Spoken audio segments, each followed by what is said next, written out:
Yesus dalam bepung hati, sanang tak lalu hati berbunga. Alkitab bahasa Kupang kayak lebih masuk, lebih mengerti, lebih pahami begitu. Ternyata kayak Tuhan tuh terasa dekat sekali ketika ketong belajar dalam ini bahasa Kupang. Seolah-olah Tuhan ada di ketong depan dan sedang menegur langsung ketong. Untuk lebih dekat dengan jemaat dan lebih nyaman sendiri dengan bahasa Kupang. Karena itu bahasa yang sehari-hari dan ketika pakai bahasa Kupang dan contoh-contoh yang diberikan, jemaat lebih senang dan lebih mudah mengerti. Yesus dalam bepung hati, sanang tak lalu, sanang tak lalu. Salam, unit bahasa dan budaya mengucapkan selamat menjalani sidang Majelis Sinode Gemit ke-49. Kali ini laporan tahunan UBB Gemit akan berbicara tentang dua hal. Yang pertama, UBB dalam angka. Yang kedua, pendidikan multibahasa pada sekolah Gemit. Sejauh ini UBB telah menghasilkan perjanjian baru dan kitab kejadian dalam 8 bahasa. Selain versi cetak, aplikasi Alkitab dalam 15 bahasa dapat diunduh gratis di Google Play Store. Selain itu, terdapat berbagai tema video dan film dalam 20 bahasa di YouTube UBB dengan subscriber yang meningkat setiap saat. Ini contoh film cerita Natal dalam bahasa Kupang yang sudah ditonton lebih dari 19.000 kali. Begitu juga dengan khotbah dalam berbagai bahasa dan video peluncuran Alkitab bahasa daerah. Semua ini bisa diakses melalui website ubb.or.id.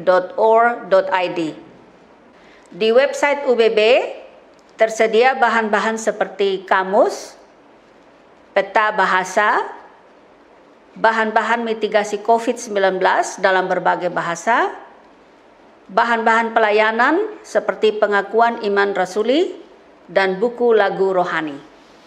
Di tahun 2021, UBB telah merevisi dan uji coba penerjemahan dalam 8 bahasa dan lulus pemeriksaan oleh konsultan dalam 4 bahasa. UBB bersyukur atas semua pencapaian ini. Dengan angka-angka ini membuktikan bahwa sudah banyak orang yang telah mendengar, membaca, menyaksikan firman Tuhan dalam bahasa hati mereka.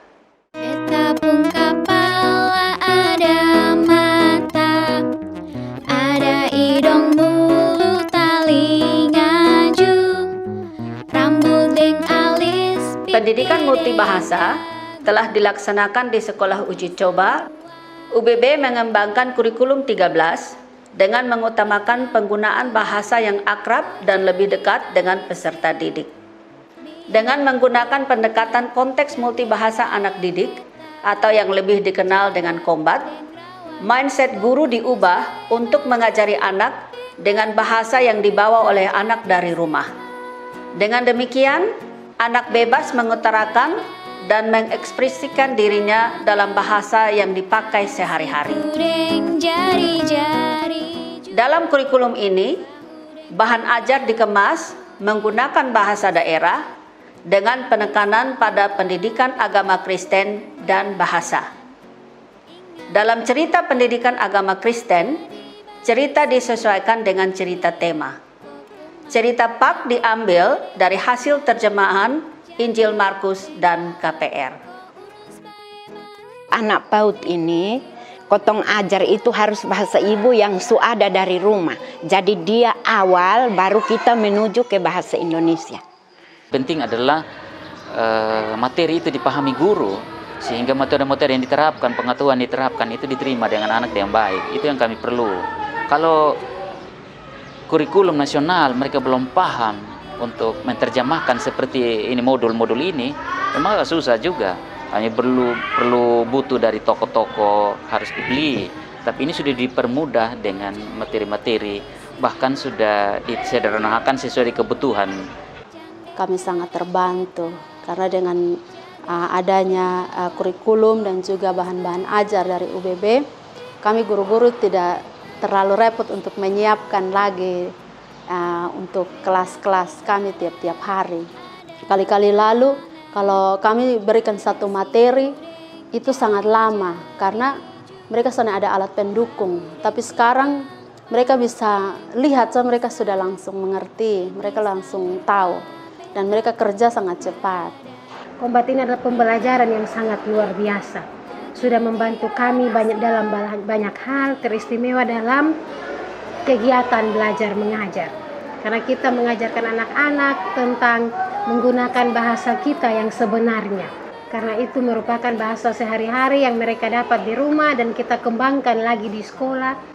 Sangat bagus kakak, karena kalau pakai ini bahasa Kupang ini juga mempermudah dong. Karena sonde semua anak ini dong omong pakai bahasa Indonesia yang bagus. Beta sebagai guru melihat memang ada kelebihan atau ada perbandingan mulai kotong pakai kombat, bahasa yang langsung menyentuh hari-hari ke anak. Jadi kotong omong 1-2 kali itu anak langsung respon, langsung mengerti maksud tujuan dari kotong guru omong. Beta mengambil kesimpulan bahwa memang kombat bisa lebih cepat mengubah anak untuk dapat mengerti, baca, tulis, menghitung dan lain sebagainya. Dan juga motorik kasar, motorik halusnya. Jadi kotong memang terlalu bersyukur dengan materi yang sudah ada dari kotong dapat dari kombat ini dengan permainan yang ada. Siswa lebih bersemangat untuk ke sekolah dan lebih bersemangat untuk mau berkreasi tentang diri. Dalam hal ini, misalkan contoh, kalau ada buku cerita yang kotong sampaikan di siswa, setelah selesai kotong cerita, siswa juga mau untuk dia bercerita juga. Respon orang tua baru-baru itu kakak ketika kotong terima rapor itu banyak orang tua yang hadir. Jadi mereka lihat dong anak-anak perkembangan sekarang dengan sebelumnya.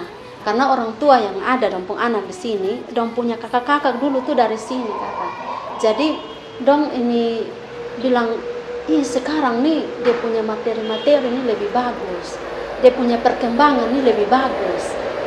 Yang dulunya mereka sudah dapat ini matematika yang dia punya gambar beda-beda sama. Itu kan CPNS kami dapat itu. Itu yang materi-materi yang LKS itu. Nah sekarang anak-anak TK dapat, bilang ini luar biasa. Kadang-kadang dong pembahasan masih jatuh bangun tuh, jadi ya kalau di sini ajar dong tiap hari di pembahasan yang dong apa ya bisa respon dong supaya dong bisa cepat tangkap. Saya tidak khawatir karena bahasa daerah dia bisa mengerti, dia bisa berbicara karena kita tinggal di daerah. Kita tidak hanya sekedar belajar belajar bahasa secara umum, tapi kita punya bahasa juga tidak boleh ditinggalkan. Rencana Unit Bahasa dan Budaya di tahun 2022 menyelesaikan rekaman perjanjian baru Bahasa Kupang, meluncurkan perjanjian baru Bahasa Dela Oenale di bulan Mei 2022 dan Injil Markus Bahasa Abolo di Alor. Dan UBB akan memulai proses penerjemahan Alkitab dalam beberapa bahasa baru. Mohon dukungan doa dan support dari Majelis Sinode Gemit, para ketua klasis dan pendeta-pendeta. Shalom, Tuhan Yesus memberkati. Kalau pakai bahasa ibu jelas itu bahasa itu dia membatin. Dia bukan sesuatu yang dipelajari secara akal, tapi dia keluar dari hati. Ada bagian-bagian cerita yang ketika saya baca dalam bahasa Rois, hati saya selalu tergetar karena seperti dia menggerakkan seluruh diri saya. Ada kalimat-kalimat yang menggerakkan seluruh diri saya untuk mengertinya. Jadi tidak hanya mengerti dengan otak, tapi merasakan dengan batin. Dan menurut saya itu bisa berlaku untuk banyak orang. Saya bangga bahwa banyak orang Rois akan mendengarkan Injil dalam bahasanya. Orang Kupang sampai mahasiswa pun masih berbahasa Indonesia versi Kupang. Bukan hanya yang tidak sekolah, tapi yang sudah mahasiswa pun. Karena saya menjadi dosen, dan karena saya sudah baca terjemahan Kupang, saya amat peka akan perbedaan bahasa Kupang dan bahasa Indonesia. Itu menunjukkan bahwa bahasa ini hidup. Hidup di hati masyarakat Kupang, dan dia terus melekat di lidah orang Kupang.